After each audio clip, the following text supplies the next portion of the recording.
नमस्कार सांग माने आज मु आपण मान गोटे नुआ पिठा प्रस्तुत करी आनी सुजी और दही रे यही पिठा प्रस्तुत होईची ना चाउल ना बिरी सुजी और दही रे यही पिठा बहुत टेस्टी और बहुत बहुत तैयारी होईची। आपण माने थरे यहाँ को घरे ट्राई करंतु और केमिति लागला आपण मानकर मतामत मो सहित शेयर करंतु। देखंतु एई पिठा केते नरम प्रस्तुत होईची खाइबा पई बहुत टेस्टी भी मध्य होईथाय।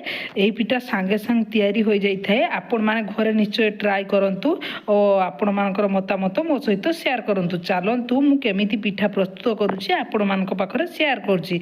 सेति पई मु गोटे बाउल सुजी को नैछि वो गोटे बाउल दही की देली से सब को देई भल से गुड़े देली। देखंतु मु भल से गुड़े देउछि। एबे अल्प अल्प पानी देई गोटे बेटर प्रस्तुत कर दबा। देखंतु मु गोटे बेटर प्रस्तुत कर देली अल्प अल्प पानी देई कि सुजी पानी टाणी थाए से टिके हल्का पानिया रखिए। यहाँ 15 मिनट रु 20 मिनिट कभर करी रेस्ट पाई छाड़िबे सुजी फुलिबा पाई मु छाड़िली। देखंतु ता मध्यरे सुजी फुलिबा मध्यरे मु गोटे चटनी प्रस्तुत करी। चटनी प्रस्तुत करबा पाई मु किछि बुट डाली और किछि बादाम को तेल रे दे देली। वो गोटे चम्मच जीरा 2टी सुखा लंका वो काटी रखिथिबा 2टी टमाटो को सेथिरे देली। से सब को 2 मिनिट तेल रे भल से भाजी नेबी। देखंतु एही चटनी खाइबा पाई बहुत टेस्टी।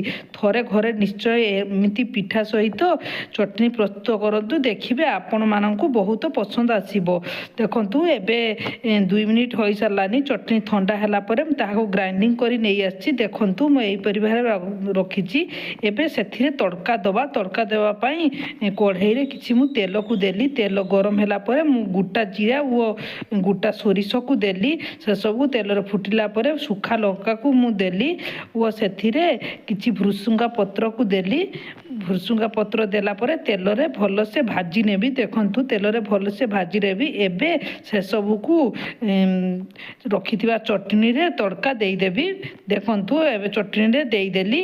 एही परि भाबरे घरे निश्चय ट्राई करिवे। पिला माननकु एही परि चकुली सहित चटनी स्कूल टिफिन ले देई परिवे। सकाळ जळखिया रे खाई परिवे। घरे निश्चय ट्राई करिवे। देखंतु याकु भल से मु गुळेई देली।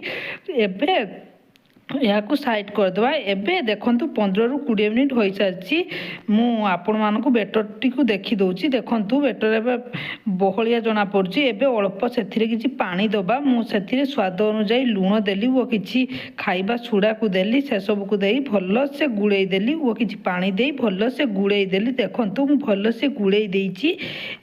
तेबे एहाकू आमे चकुली प्रस्तुत करिबा। गैस रे गोटे कढ़ाई रे किछि तेल देली। तेल दे बेटर को 2 चम्मच देली। बेटर देला परे मु कभर करी गैस को लो फ्लेम रे रखी कभर करी गोटे मिनिट हवा पाई छाड़िली। देखंतु गोटे मिनिट हो गलानी। मु आपण मानकु देखि दउची गोटे पाख होई सारिची। मु अन्य पट को लेउटेई देबी। देखंतु मु अन्य पट को लेउटेई देली। अन्य पट भी मध्य नाली कलर हैला जाए आमे तैयारी करि नबा। देखंतु प्रथम पिठाटी प्रस्तुत होई सारिची। एही परी मु सब पिठा को प्रस्तुत कर देबी। एही परी घरे निश्चय ट्राई करतु। आपण मानको जदी कोनोसी चटपटा खाइबा पई इच्छा होची संगे संग तैयारी करिबा पई इच्छा होची एही परी घरे चकुली प्रस्तुत करंतु ओ आपण परिवार ओ निज खांतु। देखिबे बहुत पसंद आसीबो। देखंतु एही परी सब पिठा को मु तैयारी करिनेली। आपण मानक मतामत मो सहित शेयर करिवे। जदि मो चैनल को सब्सक्राइब करनाथि प्लीज सब्सक्राइब करनेबे। वो एमिति चकुली सहित चटनी